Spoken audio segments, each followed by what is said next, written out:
The real-time real estate segment today being brought to you by rsrmoney.com, rsrmoney.com.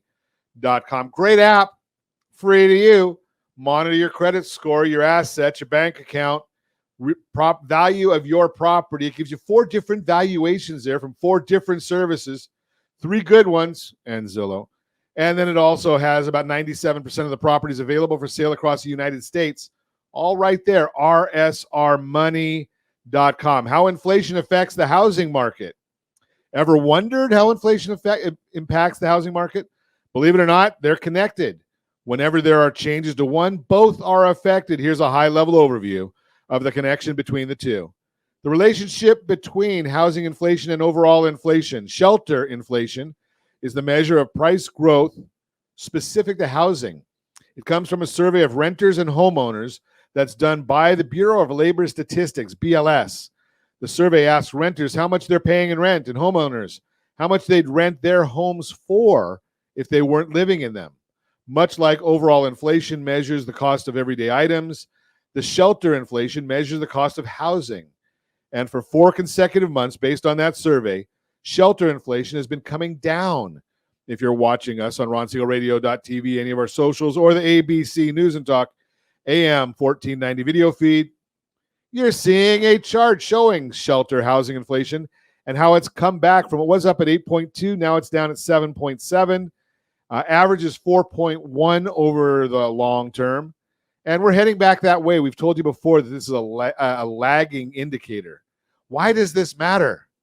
Well, shelter inflation makes up about 1/3 of overall inflation as measured by the Consumer Price Index, CPI. So when shelter inflation moves, it leads to noticeable moves in overall inflation. That means the recent dip in shelter inflation might be a sign that overall inflation could fall in the months ahead.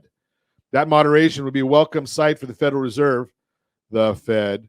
They've been working to get inflation under control since 2022.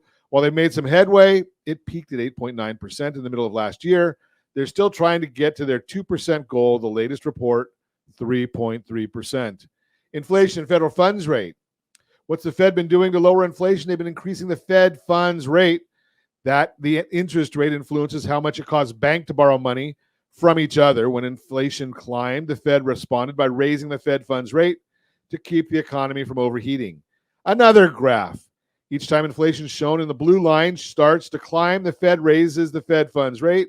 That's the orange line to try and get it back to their target. Again, if you're watching us on RonSiegelRadio.tv. If you're not, go to Ron Siegel 1 on YouTube. We've got it all there. Or you can go to the archives of Ron Siegel Radio. And you can see where the Fed reserve rate actions and inflation, how they kind of go hand in hand. The circled portion of the graph shows the most recent spike in inflation. The Fed's actions to raise the Fed funds rate to fight that, and the moderation of inflation that happened in response to that hike.